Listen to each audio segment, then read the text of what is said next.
Good evening మిత్రులందరికీ నమస్కారం.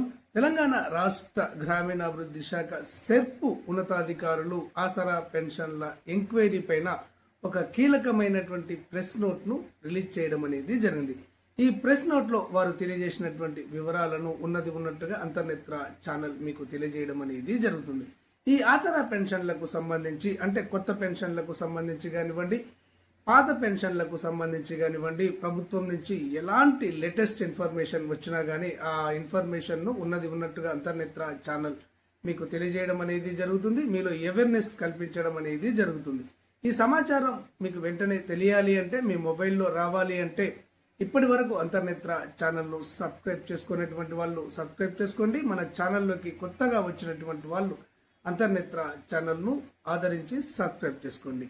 ఇక వివరాల్లోకి వెళ్ళినట్లయితే, తెలంగాణ రాష్ట్రంలో ఈ ఆసరా పెన్షన్లు తీసుకుంటున్నటువంటి వారిలో అనర్హులు ఉన్నారు అని చెప్పేసి, చనిపోయినటువంటి వారి పైన కూడా ఈ పెన్షన్లను కొంతమంది కాజేస్తున్నారు అని చెప్పేసి ఎంక్వైరీని చేయించడం అనేది జరుగుతుంది. ఈ ఎంక్వైరీ అనేది దాదాపుగా ఒక నెల 15 రోజుల నుంచి జరుగుతూ ఉంది. ఈ నెల 15వ తారీఖు డెడ్ లైన్ గా విధించడం అనేది జరిగింది. అయితే ఈ ఆసరా పెన్షన్ల ఎంక్వైరీ అనేది తుది దశకు చేరుకుంది అని చెప్పేసి సెర్పు ఉన్నతాధికారులు తెలియజేయడం అనేది జరుగుతుంది. ఈ ఎంక్వైరీకి సంబంధించినటువంటి ఫలితాలను కూడా వారు ఆ ప్రెస్ నోట్ లో రిలీజ్ చేయడం అనేది జరిగింది.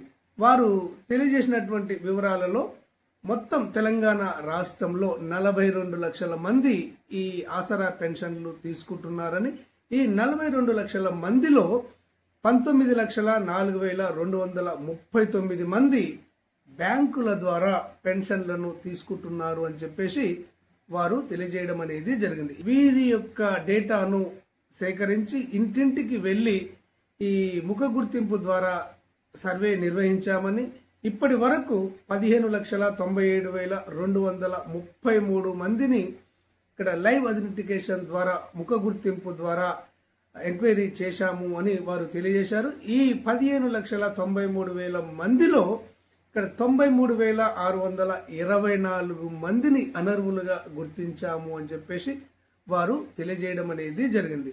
ఈ విధంగా రాష్ట్రం మొత్తంలో లైవ్ అథెంటికేషన్ ద్వారా ముఖ గుర్తింపు ద్వారా గుర్తించబడ్డటువంటి 93,000 మంది అనర్హులలో 40,751 మంది చనిపోయినట్లుగా గుర్తించడం జరిగింది అని వారు తెలియజేయడం అనేది జరిగింది.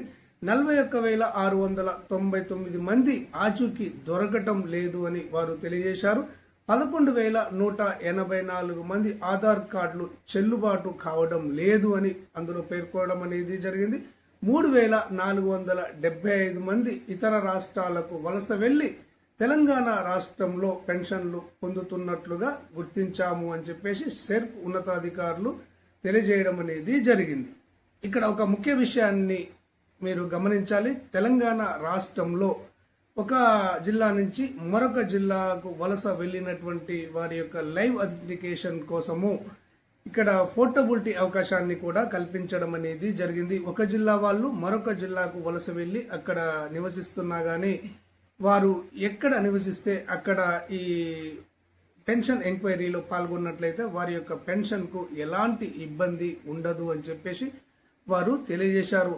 ఈ వలసలు అనేవి అంతర్రాష్ట్ర పరంగా ఇతర దేశాలకు వెళ్లినటువంటి వారు పెన్షన్లు తీసుకుంటున్నట్టయితేనే వారి పెన్షన్లు రద్దు చేయడం జరుగుతుంది అని చెప్పేసి సెర్ప్ ఉన్నతాధికారులు తెలియజేయడం అనేది జరిగింది. ఓకే ఫ్రెండ్స్, క్లారిటీగా అర్థమైంది అనుకుంటున్నాను. ఈ ఫేస్ రికగ్నిషన్ ద్వారా ఇప్పటి వరకు 15 లక్షల మంది ఫేస్ రికగ్నిషన్ చేశారు. ఈ 15 లక్షల మందిలో 93,000 మందిని అనర్హులుగా గుర్తించడం అనేది జరిగింది. ఈ 93,000 మంది యొక్క పెన్షన్లను ఇక్కడ వచ్చే నెల నుంచి నిలిపివేయడం జరుగుతుంది అని చెప్పేసి వారు తెలియజేశారు. ఇక్కడ ఉమ్మడి జిల్లాల్లో ప్రతి జిల్లా నుంచి కూడా 20,000కు పైగా అనర్హులను గుర్తించినట్టుగా మనకు తెలుస్తుంది.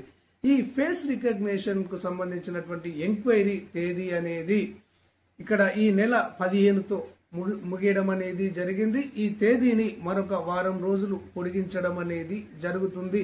ఈ నెల చివరి నాటికి ఈ ఫేస్ రికగ్నిషన్ ఎంక్వైరీ అనేది పూర్తి అవుతుంది. ఈ ఫేస్ రికగ్నిషన్ ఎంక్వైరీ పూర్తి అయిన తర్వాత ఇంకా చాలా మంది అనర్హులు బయటపడే అవకాశం అనేది ఉంది అని చెప్పేసి సెర్ప్ ఉన్నతాధికారులు తెలియజేయడం అనేది జరుగుతుంది.